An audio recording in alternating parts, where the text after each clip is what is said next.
Well, hello, everybody, and welcome to the weekly live Dattitude broadcast, episode number 145. It's a good Friday, April 7th. I'm Jim Derry, along with Rod Walker, sports columnist at the Times-Picayune and The Advocate, and we're here to talk about the Pelicans and the Saints and some breaking news this morning, although it's not a surprise to anyone. Rod Walker, how are you doing this morning? We'll get to the news in just a minute. I want to find out about you right now. I'm doing good, man. It's, busy time as always in this city when it comes to sports.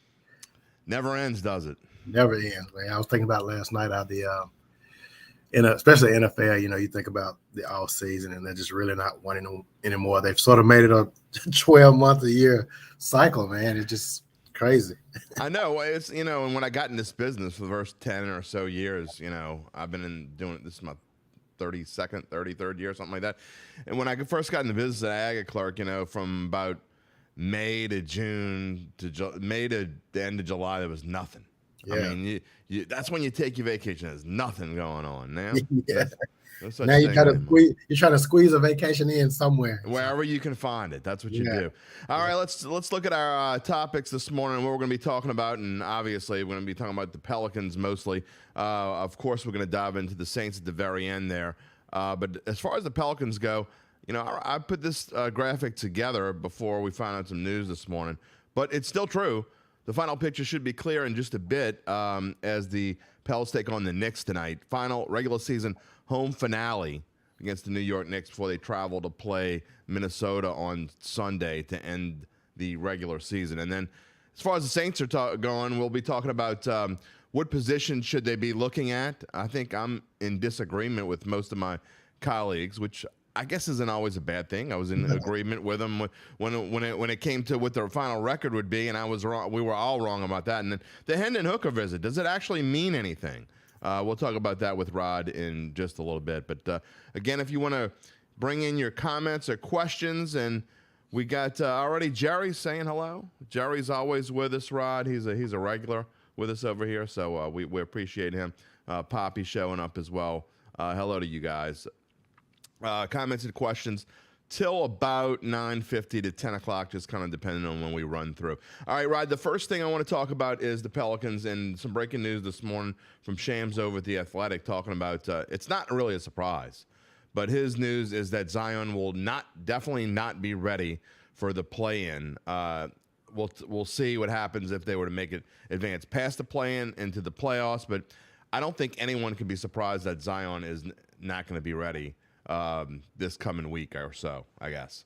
Yeah, I don't think so. But I mean, if you asked me that maybe a week ago, I think there was some optimism that perhaps he would come back, either tonight or against the Timberwolves. And we weren't really sure because we just haven't heard a whole lot. But just kind of the way things are playing out, and this team is so typically, like, they have a game on Sunday in Minnesota. Typically, they would practice here on Saturday and then fly out to Minnesota. But this time they're actually flying up to Minnesota and practicing up there. So some of us were starting to think, okay, maybe that means that, they're just going to let Zion go through a really rough, tough practice in Minnesota and then play on Sunday. But looks like that's not going to be the case. And, David Griffin put out a statement on Thursday. My days mixed up. Thursday, yeah. Yeah, put out a statement yesterday. And in that statement, I noticed that he mentioned the word conditioning. So I just kind of wonder if this is like if he's healthy but just not in condition to run yet. So I just thought it was kind of interesting that he did have that word in the statement. So I do think Zion is probably close. I think if this team could somehow get through the play-in tournament, if that's the route they have to take, which it looks more likely right now. I think if they do that, I think there's a good chance that perhaps they can get them in the first round series, but who knows? We've been saying that we've been doing this. We've been doing this 2 week at a time thing since January. So who knows?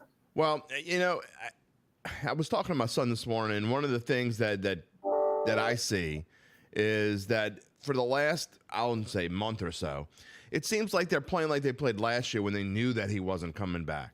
They're playing like they expect him not to come back. Like, you know what? We're gonna. I joked with Zach the other day. To hell with you, Joe Boo. I do this myself. I mean, that's kind of how they're playing right now. I mean, they're playing like, all right, we're not gonna have Zion. We just got to do what we got to do. We can't count on him, and they can play without him. Yeah, I mean, they won 8 out of the last 10 games. So I mean, you have to be impressed with that. You do think they can win without him, but I don't think this team makes a deep playoff run without him. In fact, I don't even know if they get out of the first round without him. But I think they can, maybe do what they did last year, and if they get the right matchup, perhaps they can do without him. But I just don't know if they can. And I think I always ask myself, like, would the fans have been better off hearing in let's just say January that, hey, Zion's out for the year? Or do you think it's better to keep stringing the fans along? And I don't know. I think either way you go, I think the fans are going to be disappointed. So it's just a little – instead of getting that one stab, now you're just getting poked with the needle every 2 weeks. I know, and it's kind of sad in a way. But I mean, look, I've been talking about this for a few weeks now. I think it's unfair to label him as this, you don't know what he is. He's 22 years old. I mean, we can't be putting labels on this kid, in my opinion, especially the B word. People calling him a bust already. I mean, It's not like Michael Thomas, who's 30 years old. That's a completely – and first of all, Michael Thomas played for 5 years, so you can't call him a bust either. I mean, he's got NFL records, for God's sake. But when you talk about Zion, we still don't know what he's going to be. Well, he can't stay healthy. He's proven. We don't know if he can stay healthy. We don't know anything. Just because it's happened – this early in his career, the dude still could be the stud that everybody thinks he's going to be. Yeah, and we've seen how the stud that he can be. I mean, this team was in at the top of the Western Conference back in December because of Zion. I mean, he was the reason for that. I always go back and, you look back at Joel Embiid's first at this point in his career. Embiid missed 114 games at this point. Zion has missed only 90. I'm saying only 94. But he's missed 94 games at this point in their career. So, I mean – yeah, I just think it's too early to be writing him off. We've seen how good he is. And, there are always those people that are saying, oh, he didn't want to be here, get rid of him. But he wants to be here. I mean, he signed the extension. We saw the stuff that he did last offseason, just kind of showing his appreciation for the city of New Orleans. And I just think he just had some bad luck. And I think when you look at him and his body type, and I mean, you see how explosive he is on the court. I think he's a different kind of person. And when it comes to like injuries, and we just have to sort of see how he's going to be able to navigate his way through this. But I mean, every indication that he wants to be here, he wants to play. He hates sitting on the bench and, having to do this, but it's, they're thinking long term, and you want to make sure he's healthy when he does. And people say, how long can you just keep, doing this and like waiting to see and just put him, if you put him out there, who knows, maybe he tears the hamstring and he's not even ready for training camp next year. So you have to think about that, and that's where they are and where this team is. And even with him there, it's not like at this point, I think they can be NBA champion caliber, but they're not going to be that this year, even with him. So take your, it's not like you need to rush him out there and see, but it's a shame that we have to talk about that to start, but that is the breaking news of the morning in case you haven't seen it. And I do think, Jim, I mean, I think if you go through this again in year 4, I think at that point you might start to be a little bit more concerned. You have to go through this again. Sure. I think at some point you have to say, okay, that's it. Just like you mentioned Michael Thomas. I mean, I think if he goes to the same thing next year where he's not playing, I think say, okay, that's enough. We've tried this and it's just not working. But right now, it's a little different though with Michael Thomas though, because he's no longer kind of the face. Right. I mean, obviously before he had Drew Brees and he didn't need to be the face, but he kind of going in, he was going to be the face of the franchise going forward on offense, right? And then he just disappeared. So now we don't know what he is, but he doesn't have to be that anymore. Right. But so, that's we'll get to the Saints in a little bit. But look, I want to talk about the team itself in the playoffs or play-in. That's one of our lead questions here.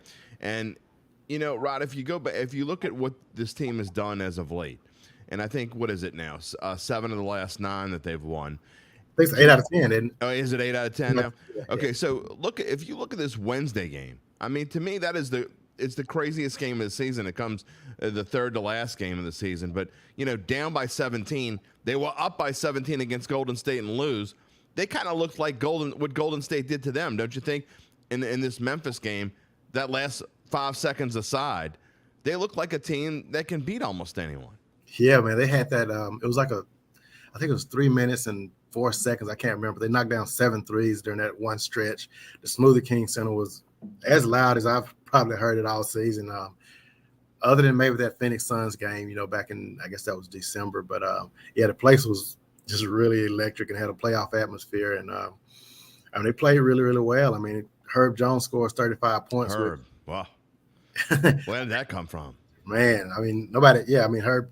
It didn't happen. This team's had 7 different guys score 35 points this season. I think only 3 other teams have ever done that. You have to go back to like the Supersonics in 1971, and I think the Toronto team did it a couple of years back. But that's really impressive to have to have that 7 different guys to be able to hit that many points in a season. And this team just have a lot of weapons, and still don't have Jose back. But this is a team that when they're playing like that, they're hard to beat, especially at home. I mean, they can be really good at home. 1971, that's even before my time.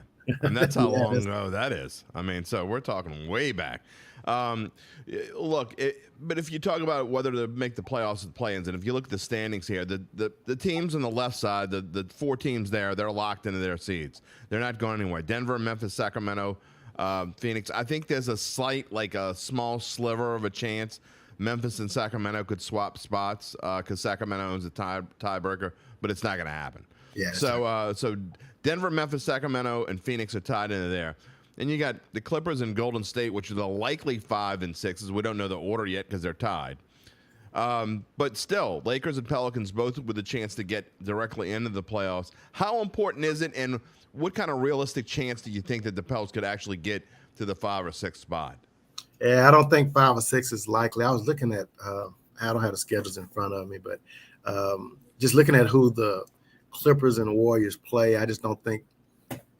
I mean, because you're going to kind of need them to lose. And and the Pelicans do have a tiebreaker over them, but and I do think the Pelicans can win both of their games, but I just think the Clippers and Golden State are going to really be playing hard, and it may be hard for them to slip up. And Clippers have Portland tomorrow night and Phoenix on Sunday, and the Warriors have they're at Sacramento tonight, at Portland on Sunday, and Sacramento will be playing their players. They're not locked into that. They can still get to the 2 seed, so they should be playing. Then the Lakers are playing against the Suns on Suns tonight and against Utah on Sunday. Yeah, and the Suns, the Suns are locked in. They're not. Nobody can jump the Suns, so I don't see the Lakers. They're not going to play. Yeah, I know Kevin Durant was talking last night, and they asked him would he play, because it's weird. He hasn't played against LeBron since Christmas of 2018, and it could be the first time they played each other. And I don't think he's going to play tonight either. So they probably won't see each other. So I just think I think it's a lot of work for the Pelicans to jump into the actual playoffs, but they've assured themselves at least a top 9 spot, which guarantees you at least 1 home game in the play-in. So that's a good thing for them. Well, here's the thing. And I don't know that people understand it because I had to go back and look about a week ago to make sure that I was right. But when it comes to the play-in, which is, there's about a 90% chance that the Pelicans are going to be in the play-in and not the playoffs. Okay, so you have to play your way into the playoffs, which is what that is. So there's a huge difference, Rod, between 7, 8, 9. They're not going to be 10, so we don't have to worry about 10. But, to me, there's probably a 60 to 70% chance at this point that they're going to be in the 8. Right. You have to win out to get that. And what that means is the 8 travels to play the 7, and which in this case is looking like the Lakers. So you go play the Lakers, and then if you win that game, you're in the playoffs and you play the 2 seed in the series. If you lose, you get to play at home against the 9-10 winner, which the Pels were, I believe, the 9 last year. Right. So you get to go home and play that 9-10 winner, and then if you win that one, you go play the 1 seed. If you lose, you're out. So, I mean, that's kind of where the Pels are right now, and that's what they have to be looking at, and realistically, that's what they are.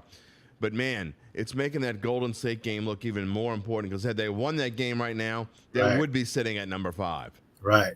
The good thing about 8, though, I mean, you do get 2 chances. You can lose this against 7 and then still come back and win and get in the playoffs. I think, to me, the worst case scenario for the Pelicans would be to be 8, have to go to LA, which will be a hard game to win. And then you really don't want to see Dallas, because right now Dallas is 11. And let's say they sneak in and get that 10 spot. I don't know if you want to play the Lakers on the road and then have to come back and possibly play Dallas with Luka and Kyrie in a win or go home game. I mean, those are just kind of guys you'd rather stay away from. So I think if you're a Pelicans fan, you really need to be rooting for OKC to get that. Yeah, a little Thunder. Let's go Thunder. Yeah, you got it. Yeah, I think you just like your chances better with them, and they're a good team too. I mean, they're dangerous, and I think for the Pelicans, I think we're talking about that 8 spot, but I think it could very well come down to that Minnesota game on Sunday night. I mean, I think the winner of that could end up being absolutely 8, and the loser probably ends up being 9. Well, the winner of that game, if they were to end up tied, so in other words, if the Pels were to lose tonight and the Timberwolves play San Antonio, they're most likely going to win that game tomorrow night. It would be a big surprise if they don't win that game. Right. So if the Pels were to lose to the Knicks tonight and the Timberwolves win tomorrow night, then it comes down to those two playing. The Pels own the tiebreaker if they win. The Timberwolves own the tiebreaker if they win. So really, it would come down to that game. So although tonight is important, if you want to have any chance at the playoffs, and as far as where you go in the play-in, it probably doesn't matter. But for what it's worth, the Knicks have a lot of injuries there, and the Pelicans are 9 well, they don't necessarily have a lot of injuries. They have a lot of players that are going to be sitting because they're locked in as well. Yeah, exactly. Yeah. So the Pels are, when I looked this morning, are 9-point favorites. So they have the Pels probably have an excellent chance to win tonight, although they had an excellent chance to beat the Kings because the Kings were sitting some players too. But anyway, Brian Smith, I see your question about the Saints. We're going to get to the Saints in just a little bit.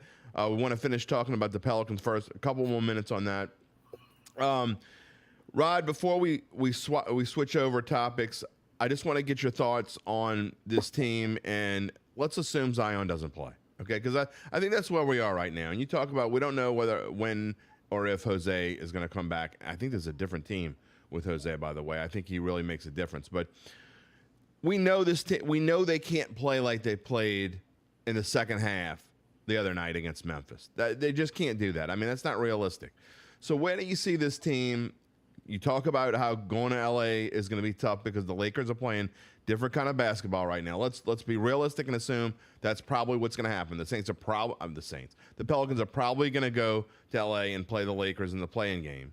If they were to lose that, they're probably going to be home against either the Timberwolves or the Mavericks, or they have to go to the Timberwolves.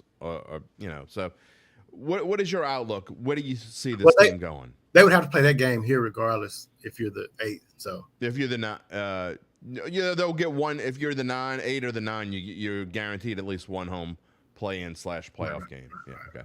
But so, what is your forecast as far as what you see? I do think this team gets into the playoffs. I think they're good enough to do that because of the fact they would have a game at home. And I think if it's a win or go home game, I like their chances against OKC or Minnesota.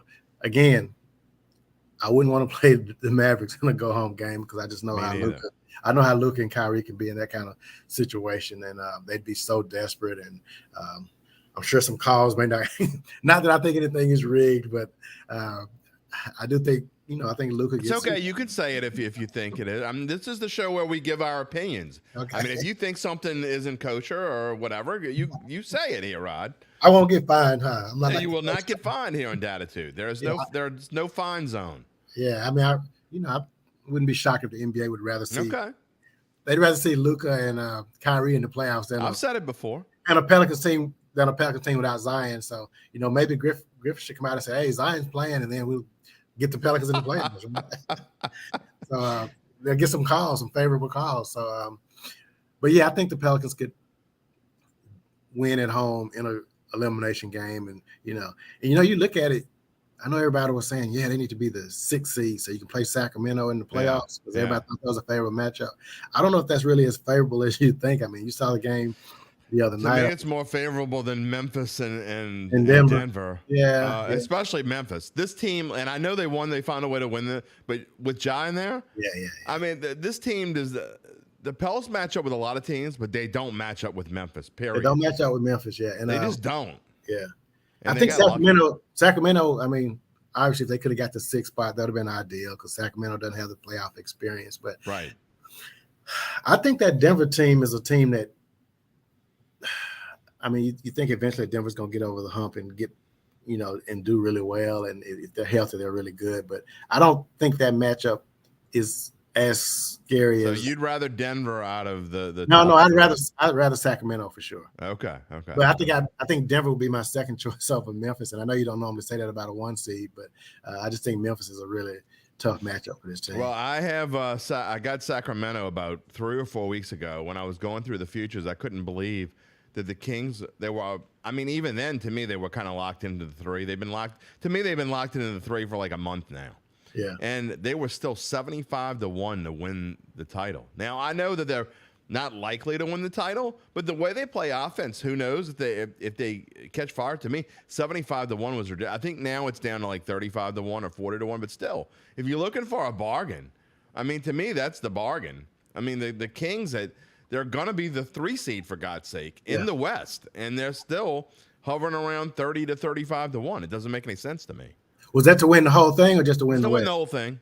So to win the West, there was something, I think it was like, now, back then I could have got him at like 35-1 or something, which is probably what I should have done instead of being greedy. Yeah. But I think now they're like 15 or 16-1 to win the West. Okay. So, but I did put a little something on Memphis. So I have Memphis is still 15-1 to win it all, and I think like Memphis is a legit team to win it all. I think Memphis can play with anyone. I think so too. I think if I was betting some money on this, though, and I was asked this on another show the other day, and they asked me who I have in the finals, and I went with Phoenix and Milwaukee. I just think. But that's the bet in favor. There's no value. Yeah, no right. Value there. Right. You know, I mean, this wasn't a betting show. This was just like, right. Of course. Win. So I just think those two teams are probably the best. Just as far as just a total roster with some experience and just the pieces that you kind of need. And I think I'd pick Milwaukee to win it all. I just think they're. Really. And I don't think you could go wrong there. Actually, if you asked me who I thought was going to win it all, it's in Milwaukee too. But and again, this isn't technically a betting podcast, although we do throw. I'm a sports betting writer, for God's sake. I got to throw betting numbers in there, and the numbers on the Bucks, I think they were plus 290 as of last night. So you can't bet that. I mean, if you play this out, if you played out the entire playoffs 3 times, would they win once? Maybe. But I think I'd rather bet Memphis. So if you played this thing out 15 times, would they win once? I'd say almost definitely. So that's just my opinion. So I think you're just getting better value there. But anyway, the Pels by the way, are something like 65-1. If you played this NBA tournament out 60 times in hyperspace with these same guys, Rod, did the Pelicans win the NBA championship 1 time out of 60? Without Zion, I don't think so, man. No. I think that road would be too rough. I mean, they're probably not gonna have home court advantage in any series. I mean, and this is a team that hasn't played particularly well on the road. So I just don't know if they'd have the pieces to win it all. And I don't even know if they have the pieces to win the West without Zion. I just think he's that important. And you throw him in the mix, that changes my answer totally. That is completely a different team. There's no doubt. All right, let's. We have discussed the Pelicans again. Big game tonight against the Knicks. Regular season home finale. If they win both of these games, if they beat the Knicks tonight, if they beat the Knicks tonight and they win at Minnesota on Sunday, they are guaranteed to have a postseason game in the Smoothie King Center, whether it be as the 7th seed, the 6th seed, the 7th seed, or the 8th seed. Because if they win both, they can be no lower than 8. Which is where they are right now. But even with the 9, though, I mean, like I said, with the 9, you still get you still get a game at home. Yeah. Which would be Tuesday night or Wednesday night. I can't remember. It would be Thursday. I think the 7 and 8 in both conferences play on Tuesday. Yeah, and the 9-10 plays Wednesday. Play Wednesday, and then the playoffs start. Yeah, the playoffs start right after that. All right, well, we'll see what happens with the Pelicans. I personally think that I think they're pretty much locked into the 8. I think that's what they're going to be. I think they're going to win both of these games. I think they're going to win both tonight and on Sunday. And I know playing at Minnesota is not easy, and they've had troubles there. But I think they're playing well enough right now, and I think they have a lot of confidence, and I think they're going to look at Sunday as a game that they have to have, and they're going to play well. So I don't know what the line's going to be on that game yet. It's not out, but it'll be close. Minnesota will probably be a very, very slight favorite, is my guess, somewhere around 2-point favorite. But I think the Pelicans are going to win the game. We'll see. All right, let's move on. Go ahead. I said they could win that. They could win that game Sunday and have to go straight from Minnesota Yeah. I have to fly to LA and play Tuesday. You know, it can be like a really quick trip. So that's kind of brutal. Yeah, you could almost lose Sunday. Not that you would ever try to lose because you want to have those 2 shots at making the playoffs. But I mean, you could lose Sunday and get an extra day of rest, come home and play on Wednesday against whoever. Well, the problem is because the Lakers, again, we talked about it. They play Phoenix tonight and they play Utah on Sunday. Both of them are at home. I mean, you because you don't own the tiebreaker with the Lakers. Not only do you need to win out, you need them to lose one of those games that Phoenix doesn't care. They're locked in the 4. They're probably going to sit half their team, which, by the way, that's a story for the offseason we need to talk about. I think it's absurd. The NBA, Zach and I got into this long text message thread last night. Again, I don't want my ADHD to appear again here on a Friday morning, but the NBA's got to do something about just being able to sit players whenever you want. I get it's the end of the season, and I'm not have as big of a problem with that, but like, what are we going to do about the NBA just sitting stars on the second night of a back-to-back and all that? But we got to do something about that. Well, I think the new collective bargaining agreement where they're trying to make guys have to play 65 games to win MVP. That's to win any of those postseason awards. I think that's going to help hopefully. But that's only going to affect like 4 or 5 players. I mean, there's only legitimately 4 or 5 players that are going to be in the conversation for MVP. Yeah, I think they ought to have something awards too, though. I mean, there are other awards, and all defensive team. I mean, you have to, play. I don't know if it's for that team or not, but I know it's all NBA and there's some of the other awards. So. Well, to me, they ought to hold part of everyone's salary, like 3%. I just make up a number. I don't care what it doesn't have to be big, 2%, 3%, whatever it is, and it sits in a fund. And if you play 72 games, you get that 3%. If you don't play 72% that game, it goes to the charity of your choice. How about that? Yeah, or you could reimburse the fans who came to see. Reimburse the fans. I like that even better. I think that's an even better idea. Every time give a gift to the media. How about that? Yeah. What do we think? I don't think Steph Curry's played in the Smoothie King Center. Been a while. He didn't play this year. I don't know if he even played last year. I talked to some parents who brought their kids just to see Steph, and they were like, "Yeah, it's ridiculous. Yeah, it's ridiculous. You can't just sit them whenever you want." So I think again, I'm not saying it has to be 72 games, and I'm 3% sounds maybe a little much, but in the grand scheme of things, to them, it's not that much. I mean, you or I, $100,000. I mean, you could just bury me in a hole tomorrow and let my kids have the house. You take the $100,000 out of the house and bury me in a hole, and they can have whatever's left. I mean, but to them, that's pocket change, right? I don't know. That's a lot of money to anybody, I guess. All right, let's move on to the Saints. And as we look towards the NFL draft, which is 3 weeks from last night, that's when it begins. The first round is on a Thursday in Kansas City this year. I was able to be at last year's in Vegas. I couldn't talk them into going to Kansas City. Rod, have you been to Kansas City? I would imagine you have. I have. The Saints played the Chiefs there maybe, I don't even know if McCombs was quarterbacking then. I don't know whenever the last time the Saints played it. I don't remember the last time they've been at Arrowhead. Yeah, and it's been a while. I'm not really good at remembering. No, because the last time they played the Chiefs Breeze was still on the team. They had that wild game in the Dome that kind of went back and forth. The Chiefs won by 3, and the only reason why I remember that it was by 3 is because they were 3-point favorites. It was a push, and the Chiefs had lost like 8 games in a row against the spread. So I remember that they played that one to a push. So that's the only reason I remember that score. Was that 19? That was that was Breeze's last season, right? So 20? Was it 20? Was it the COVID year? Yeah, Breeze's last season was 20. 20. Which means they would have played in Kansas City like in 16. So 16, 17, 18. Yeah, 16. Yeah. So that's when it was. Yeah. All right. I remember nothing about the game at all. And I don't either. I don't remember the last time they played at Arrowhead. They have no recollection. I'm sure I could find it in 5 seconds, but I have no recollection of Kansas City.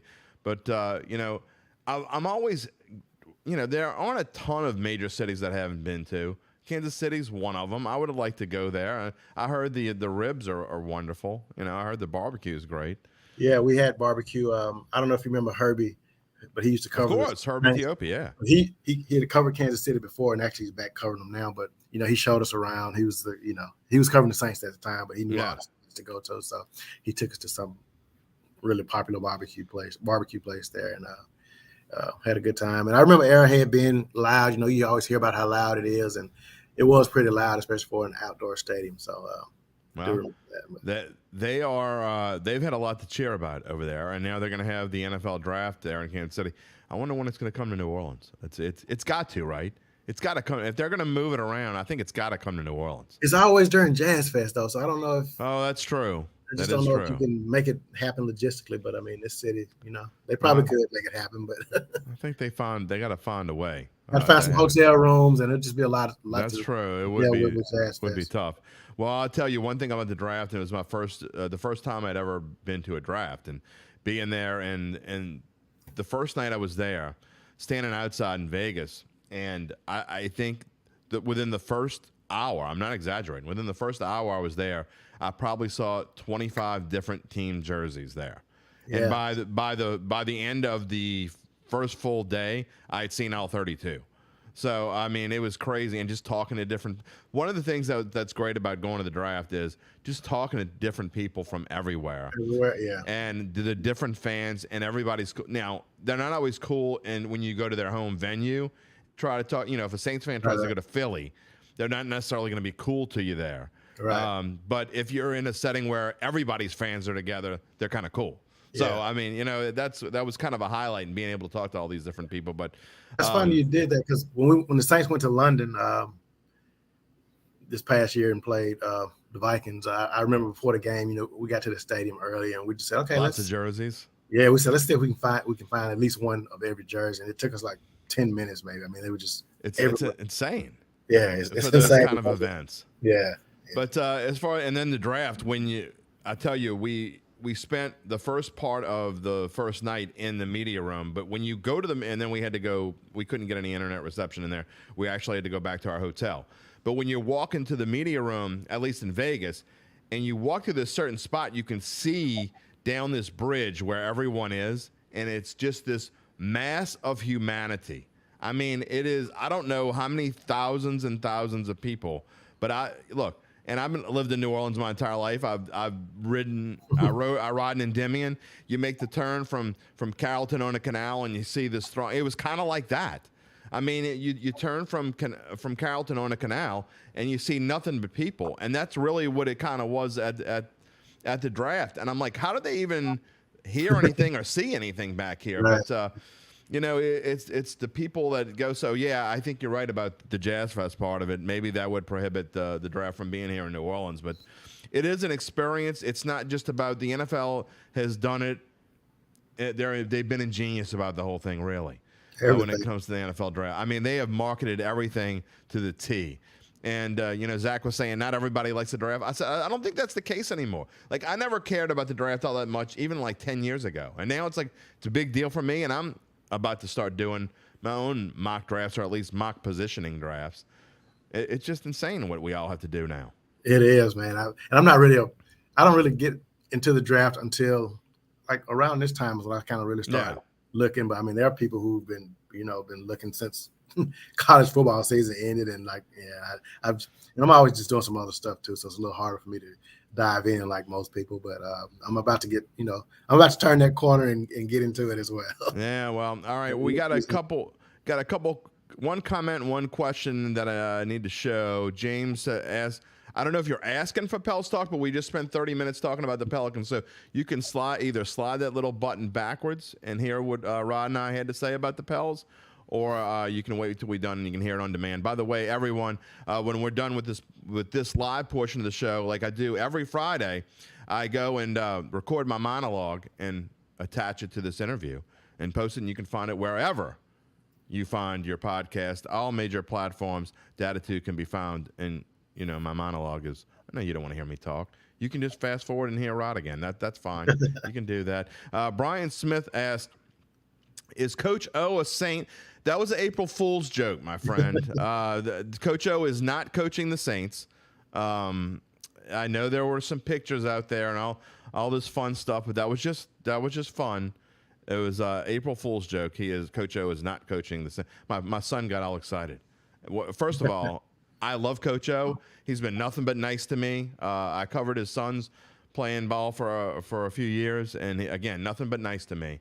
But I'm not sure why fans. My son's like all thrilled. I heard Coach O's going to be the co-defensive coordinator, and I'm like, no, I don't know where you heard. It's all over Twitter. I'm like, it's not true. So, anyway, we'll see what I think Coach O's pretty happy laying around on a beach somewhere with a woman much younger than him. Let's put it that way. He's probably enjoying. I mean, you would enjoy your time, right, Rod? Is that what I mean, All right, let's talk about. I'm not touching that, Jim. Yeah, I know. I'm throwing out the bait, and you're not taking it. Damn it! All right, let's move on and talk about the Saints themselves and what we think they're eyeing. And I saw the roundtable. There was a roundtable on NOLA.com. I don't know if it was yesterday, the day before yesterday, with all the Saints writers and the columnists, and talking about what position we think that the Saints might be going for. And I know Zach Ewing feels this way, and I know the vast majority of mock drafts feel this way. And the first thing I see is defensive linemen. And I think you were kind of forced to pick last, so you were just talking about defensive linemen as well. But I just think, Rod, that this team, with where they are, and they invested all this money in Derek Carr, to me, I think you need to go offense, and it's either running back, because we don't know what's going to happen with Alvin Kamara. I mean, he's going to miss 6 to 8 games at a minimum, and there's a chance that he really doesn't play much of the season at all. So you're leaving Jamal Williams on an island, who you just get. So to me, running back is the most important position.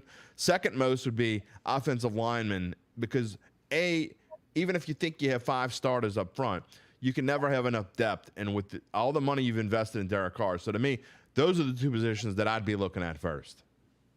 Yeah, I put I think on mine in the round table, I think I did say that I said defensive line would be my first choice, but I actually went to linebacker second just because they lost Caden Ellis and DeMario's getting, DeMario's 34, and I mean Pete Werner had a good solid season last year.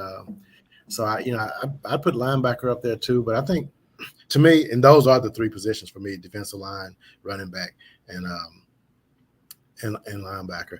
And as far as a running back, I think I agree with you. I mean, I think this Alvin Kamara thing is probably going to hit a little harder than people are expecting. You almost kind of wish they had, when the way last season went, you wish they had kind of got that suspension out of the way so right. He could be this year. But obviously it didn't work out that way. But yeah, I mean, if he misses a big chunk of the season, you really need to have a guy, somebody other than Jamal Williams. And I think just having watched Tajay Spears a lot this season, I was a really big fan of his. And I've been a fan of his for a long time, since before I never got Tulane. I never got a chance to see him at Ponchatoula. I think I may have phenomenal. asked you or somebody before. I was like, was he really this good at Ponchatoula? And they were like, yeah, he was. He was phenomenal. I never got a chance to see him, but he is a really good player. And, if the Saints can get him, I know that, I guess the big, you got some people that like him and some people that like Bijan Robinson from Texas. But, I think both of those are really dynamic running backs, and they're going to help a team. James Riley says Gibbs from Alabama, the next but faster Reggie Bush, bringing back the short passing game, opens up everything else. Kind of why I like Tajay if you can get him later on. But I agree with you, and I think that the Saints kind of need to get back to that, the little scat back pass. And Kamara, to me, has had to do so much by himself as of late, Rod, the last 2 years without Drew Brees, that they haven't been able to use him kind of in that capacity. He's had to be a power back and a speed back all in one, which worries me, not only because he's going to miss time because of whatever league discipline he faces, but because he's got wear and tear on him. He's about to be 30 years old. He's about to hit that running back plateau age. So to me, Alvin Kamara is not going to be able to do what he was doing anyway. Anyway, right. Even more a reason to go draft a young running back like that. And I think they need to do it early rather than later. I guess my only thing is, we've seen over the past few years how undervalued these running backs are. And, I think you get away with getting one at, I think you can bypass running back at pick 29 and wait until pick 40. But I mean, you have to kind of depends on who's there. Right. Depends on Bijan Robinson is still sitting around at 29. You can't pass him up. Right. You have to get right. I think you have to get him in that case. Yeah. And I think it's possible. I don't think it's going to happen. If you look at all the mock drafts, it's probably not going to happen, but I think it's possible. We've seen running backs the first running back go until the last pick. You talk about Clyde Edwards-Helaire didn't go to to the Chiefs until the last pick of the first round a couple years ago. So, I mean, running backs are not the same kind of priority that they've been throughout when we were younger, Right. And I just think if you get to 29 and, if Robinson and Spears are all on the board, though, I mean, do you go ahead and grab one, or do you say, you know what, I think one of these guys will be here 11 picks later, or what do you? I mean, to me, I think that's when it depends on if there are 3 there, then maybe you take the chance. Yeah. If there are only 2 there, I think you have to take one. Yeah. That's just my opinion. Yeah. But I just think that's the biggest need for this team. Yeah. That's what we think they need. What do you think the team is thinking? I mean, it's so hard. There may not be a harder team other than the Patriots to try to put your head inside the head of, if that makes any sense. I mean, trying to read the mind of Mickey Loomis and company is harder than any other team except for Bill Belichick and company. I mean, the Saints keep their hand closer to the vest than anyone. But with that being said, what do we think that they're thinking? And Dunk always talks about they pick best player available over position. And I think that's because they have their board set up with the positions that they need. Yeah, man, I still think defensive line is probably their priority, just because, I mean, you look at what this team lost and losing Shy Tuttle and David Onyemata. I mean, I think, and Marcus Davenport. I mean, you want to look at Spins. I think that's a big chunk of what this defense was last year. And I just think, to me, that's the biggest hole on this team. And I think that's probably the priority. If I had to just say, okay, this is what they got to do, I think that's what I would probably go with. But I do think that, if they have Bijan Robinson higher than any of the defensive linemen and he's there, I think they do go after him. I just think, because I don't think the holes on this team are so big that you just have to, be desperate and just grab whoever's out there. So I do think they'll get, I'm agreeing with Jeffrey. I think they will get the best player, I think, just because I think they can afford to do that. I don't think the holes are that big. And again, you got another pick, 11 picks later at 40. So I just think you probably can still find a decent, whatever position it is at that point. And then, before we go off here, and again, this will be your final chance to get any comments or questions in before we wrap up the show today, here with Rod Walker, columnist for the Times-Picayune and the Advocate. Rod and I have known each other for quite a while now. We both covered prep in the same circles when I had left I guess I was with the Picayune and you were with the Advocate, and I don't know. I get confused. That was 10 years ago. 10 years ago. I moved here in 2013. So. That's crazy. I mean, we were covering Leonard Fournette and the same. Right. I mean, playing high school ball at St. Augustine. I mean, this has been we've been going around circles for a long time. To me, Hendon Hooker comes in, okay? And there's all this talk of the Saints are going to, there's been talk of Hendon Hooker and the Saints for quite a while now. But to me, it just doesn't make any sense. And I'm not talking about Hendon Hooker himself. I'm talking about the Saints drafting a quarterback in the first 3 rounds when you have so many other needs. Now, for some reason, a guy like that's not going to fall that far anyway. But if you want to draft a quarterback after the 3rd round and have a project and have someone come and be a backup, but to me, and Zach doesn't agree with me, but Jameis obviously wants to be here. Okay, he loves it here for some. I know he wants to be a starting quarterback again someday. I just don't know that spot's going to open up for him. So if you can stay here and be like I hate to put him in the same category as Chase Daniels, but if you can be a solid backup somewhere, first of all, in these days, as a backup, you're going to get playing time somewhere along the way. But if he loves it here and he's willing to play for what they're going to give him, theoretically, you could have Derek Carr and Jameis Winston here for 4 years. I mean, there's nothing that says that you can't. I think there's a decent possibility. So with that being said, why would you go and draft a quarterback, especially a guy like Hendon Hooker, who's coming off an ACL injury, and he's 24, 25 years old, and he's not going to be able to get on the field probably until he's 28, 29 years old. Yeah, I think with Jameis, man, I don't know what his market was like this year. Like, I don't know if people were blowing his phone up saying, hey, you want to come get us a shot? Yeah, so, I get that. So I don't know how long he'll be here, but I mean, if you can get him to stay here as a backup for 3 or 4 years, or, I mean, like you said, I mean, there's a chance that quarterbacks get hurt. I mean, it happens. We've seen it. We've seen it here. James may get his shot and do really well. But if he does that, I mean, what does that mean for his future? Maybe some teams, okay, you know what? Maybe James does still have something left in the tank and he gets a shot. So I don't really think I think bringing Hooker in, you get a good evaluation of how his knee is doing. And, I wouldn't draft him in the first or second round, I don't think. But I think they do have a third round pick, the 71st pick. I mean, if he's still around then and you've already gotten a good defensive lineman and a good running back with your first two picks, I mean, I don't think he'd be a bad choice. I don't disagree with that. If he's still there at 71, because I do think that he can be a starting quarterback in the league. Now, it bothers me that we've only really seen one full season from him. And again, the age factor does make a difference. And you start looking at guys like, Max Duggan from TCU. Is he going to be a starting quarterback in the league? You're going down the list a little bit, but, those kinds of guys. Is that, everybody wants to talk about Caleb Williams next year. And, I mean, but you still don't. You never know.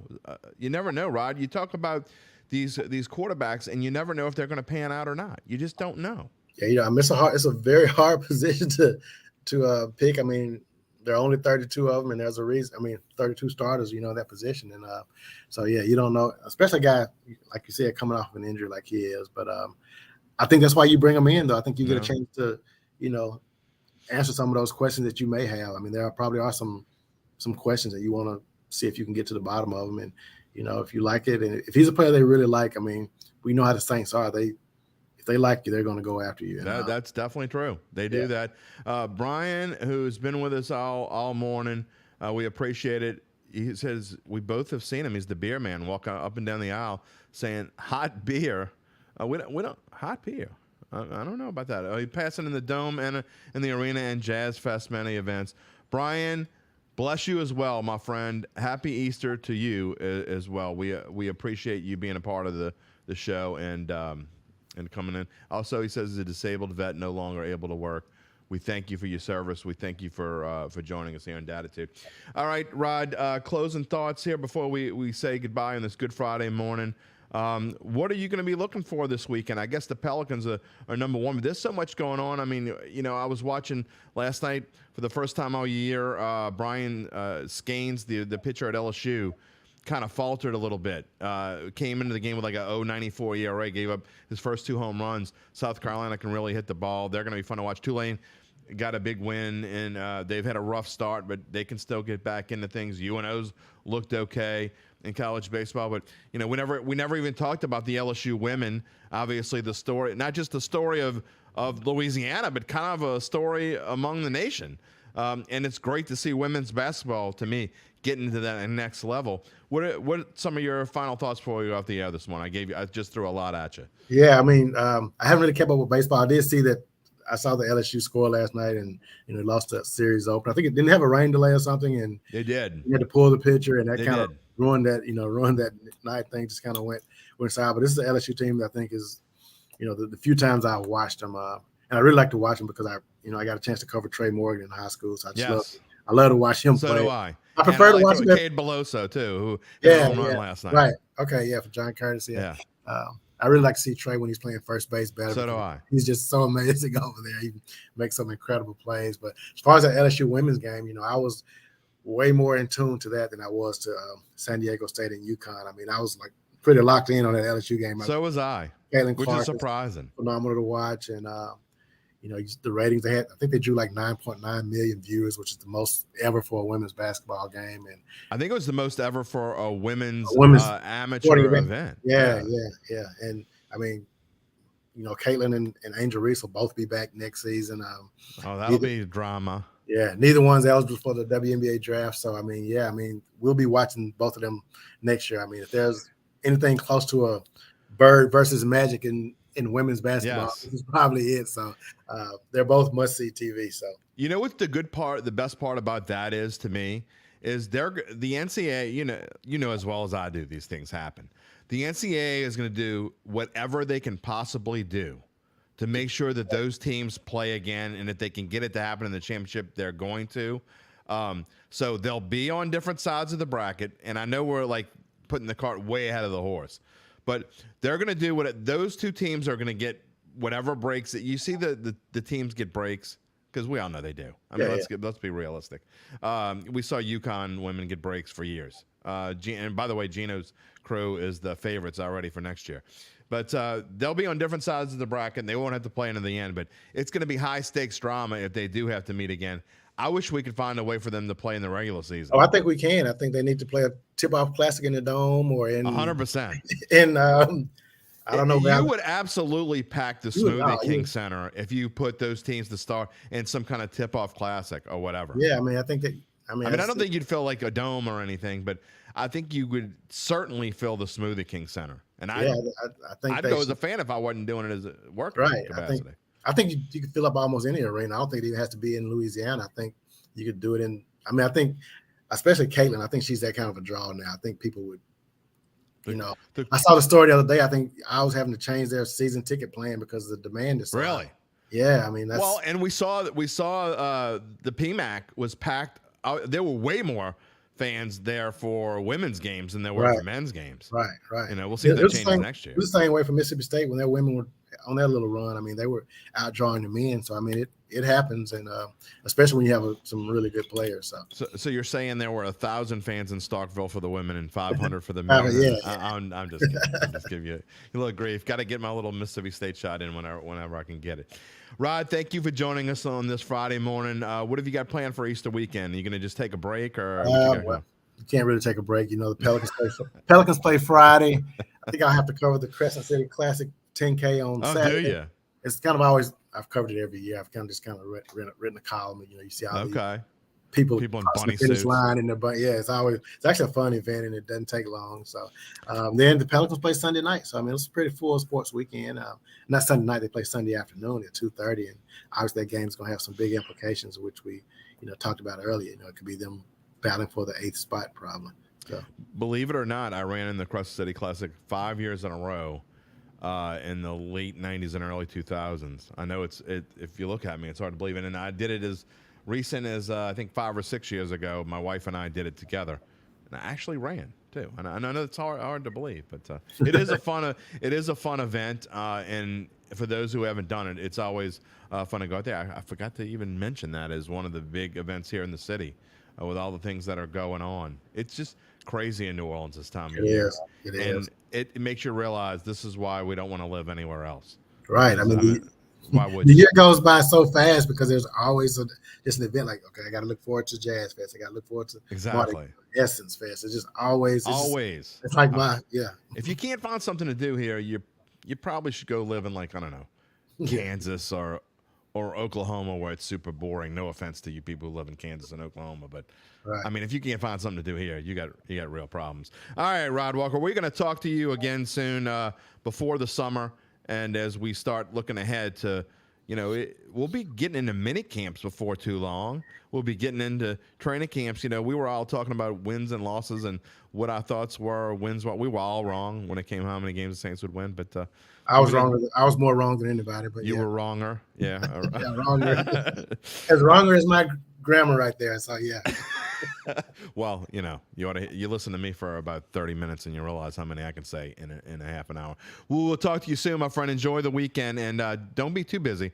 Make sure you make some time to get some good food or something. All right. Thanks, man. All right. We will talk to you later, and we appreciate everyone joining us. As I said, if you didn't get enough of me and Rod, you can come in about an hour or so. It will be wherever you get your podcast with my monologue attached. I promise you I won't be complaining too much about the DMV or talking about, I've been complaining a lot lately. I don't know what's going on in my monologue, but we're going to have fun with it again. We hope everyone has a great Easter weekend, and we'll talk to you next Friday here on the Dattitude Podcast. Thank you for joining as always.